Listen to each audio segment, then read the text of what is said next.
So buckle up, because Salomon just dropped a second video on the whole Mike Israetel PhD saga, and this time Jeff Nippard is the one catching the heat, and yeah, it's not looking good for him. Jeff just got exposed for selling some seriously sketchy powerlifting programs, and the way he responded to the whole PhD drama has basically lit a fire in the fitness industry. It might change his reputation forever. In his most recent video, someone broke down Jeff Nippard's program, which is only accessible by purchase. If you are considering buying his program, you want something that would make sense and will make you progress, right? Well, Jeff Nippard's program has impossible exercises to perform, sets that you simply cannot do, and a heck of a lot of junk volume. And as if this wasn't enough, someone didn't just expose the bad programming, he also showed how Jeff tried to publicly humiliate him online, but instead it completely backfired. So let's jump straight in. On January 6, 2024, Salomon Nelson dropped a video breaking down Jeff Nippard's bench press specialization program. And let's just say he didn't hold back.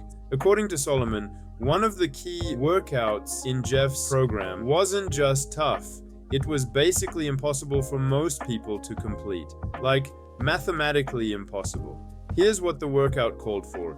4 sets of 6 reps at 85% of your 1 rep max, with only 3 to 5 minutes of rest between sets. Now, if you've ever actually opened literally any strength training calculator, you know that's insane. Because most research and experience agree that at 85%, you're good for maybe 5 to 6 reps total. That's 1 set, 1, not 4. So Jeff's program is basically asking people to hit 4 back-to-back PRs with minimal rest and somehow not fall apart halfway through. Like, what are we training here, strength or human superpowers? And the weirdest part, Jeff's always preaching not to train to failure. He's the leave a few reps in the tank guy. He's literally said you'll get better results keeping a couple reps in reserve. But then in this program, he wants you to go all out to failure for 4 heavy sets straight. That's not progressive overload. That's a funeral for your central nervous system. In every established powerlifting program, I'm talking Shaco, Smoloff, take your pick, 5 reps at 85% is usually the upper limit. And even then, most coaches leave a little room in reserve to make sure you can actually recover. But Jeff's plan? Nah, he's got people trying to hit 4 sets of 6 at that same load, basically pretending fatigue doesn't exist. Like, your muscles are just gonna say, yeah bro, we got another 3 in us, no problem. Really?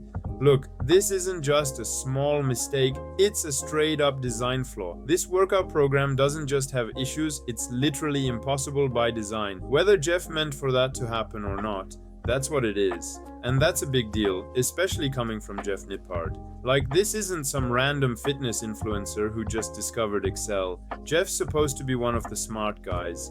Science-based, detail-oriented, the dude with the spreadsheets and studies. People trust him. They'll see his face on a thumbnail and go, oh, this must be legit. That's why he should be held to a higher standard. Because when someone like Jeff puts out something that's fundamentally broken, it's not just another bad workout plan. It's misinformation wrapped in credibility. And here's the kicker. When people don't get results from this program, they're not going to blame the program. Nope. They'll blame themselves. They'll think, maybe I'm just not working hard enough, or my genetics suck, because Jeff's reputation makes people assume they're the problem, not the program. That's what makes this so frustrating. When you build your brand around being evidence-based, you don't get to make beginner-level design errors and then shrug it off. The bar's higher, and Jeff's smart enough to know that. So yeah, this isn't just a little oopsie. It's a big deal, because when the guy people trust most to get it right puts out something that's wrong at the foundation, it makes everyone else in the industry look worse too. The second program Salomon went after was Jeff's so-called women's specialization program, whatever that's supposed to mean. Now, Salomon's main point was that the program is packed with junk volume. Like, imagine you've still got room to add weight or reps, but every single week you're doing the exact same weights for the exact same reps. That's not progressive overload, that's just spinning your wheels. By definition, that's junk volume that doesn't really do anything. And funny enough, Jeff himself once said that doing stuff like this could have you stuck at the intermediate stage forever. So yeah, he kinda called his own program mid. But it doesn't stop there. There's also this thing with frequency. Jeff and Stephanie tried to do high frequency training, but they completely missed the balance between volume, intensity, and frequency. When you crank all three up at once, that's not optimization, that's a recipe for burnout. Or injury, or both. Then we've got the high rep sets, and oh boy, there are a lot of them. Why on earth would you do a set of 30 reps to failure when you could do a set of 8 to failure and get the same muscle growth and a better strength gain? With 30 reps, you've got to slog through like 26 boring, miserable ones just to reach the ones that actually matter. With 8 reps, you get to the good stuff way faster. And finally, the science, or well, the lack of it. Stephanie's website claims the program is backed by science. Yeah, about that. No, it's not. The numbers don't line up at all. How do you go from research saying 10 sets a week is optimal to recommending 54 sets a week for glutes? Like, what math are we using here? And apparently Jeff and Stephanie are also time travelers now because they somehow managed to reference Brett's 2014 paper 4 years before it even existed. That's not science-based, that's multiverse-based. So after Salomon dropped his critique, Jeff actually handled it pretty well at first. He left this long, thoughtful comment, thanked Salomon for the feedback, said the earlier video helped him improve his bench program, and even admitted this women's program had some serious flaws too. But then things started getting weird, because a little while later, April 9th, 2025 to be exact, that thoughtful comment, gone, completely disappeared, like it never existed. People started asking Jeff about it, and the next day he replied saying, I definitely didn't delete it. He blamed YouTube, said maybe it got flagged or something. Sure, Jeff, the YouTube algorithm just woke up one morning and decided, you know what I'm gonna do today? Delete this one polite comment from Jeff Nippard. Anyway, everyone moved on. Case closed. Until 1 week ago on October 4th, and Jeff left 2 comments. One of them said, Bro was out here adding semicolons to Mike's rough draft from 13 years ago thinking he did something. And Mike, now here's where that falls apart. The semicolon jab completely misses the point. Liked it. Solomon's critique of Mike's thesis wasn't about punctuation, it was about the content and the science. You know, the part that actually matters. And calling it a rough draft is just made up.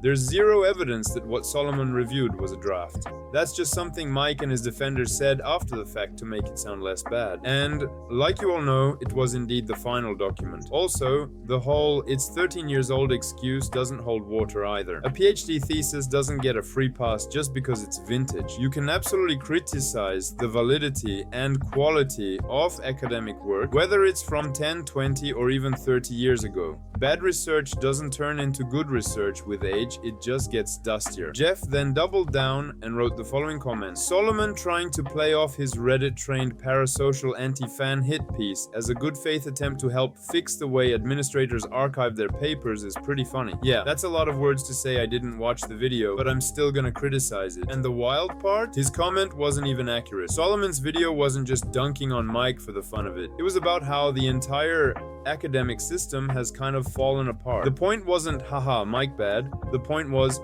how did this even get approved? Because when a PhD full of obvious grammatical errors and impossible statistics gets through multiple levels of review without anyone catching it, that's not one person's failure. That's a systemic one. PhDs used to mean something. They were supposed to be the gold standard of academic work. But if you can turn in something riddled with typos and bad data and still get that doctor title, then what's the title even worth anymore? And this is where Jeff's behavior really started to change. He went from being calm and rational, thanking Salomon for feedback, owning his mistakes, to acting purely out of emotion. He wanted to protect his friend, so he backed up the rough draft story. Except there's just one tiny problem. Mike himself admitted that the thesis Salomon reviewed was indeed the final version. We now know Salomon was looking at an accidentally uploaded incorrect rough draft. I've lied. I've lied a lot. I guess technically I submitted the wrong draft to the graduate school. Lying is easy as hell. I can do it at the drop of a hat. So, in trying to defend his friend, Jeff ended up doubling down on something that wasn't true. And in doing that, he completely ruined his own credibility, because Jeff built his whole brand on being the logical, evidence-based guy, the dude who doesn't get caught up in drama. But here, he wasn't thinking like a scientist, he was reacting like a fan. And look, being emotional isn't a crime. Everyone's human. But when you're someone people trust for objective science-based info, that emotional bias hits different. You can't claim to avoid drama and then hop into the comments throwing shade and cracking jokes. You can't be both the provocateur and the saint. At some point, you've got to pick one. Thank you for having watched until the end. If you have enjoyed the video, I would really appreciate it if you like and subscribe to my channel.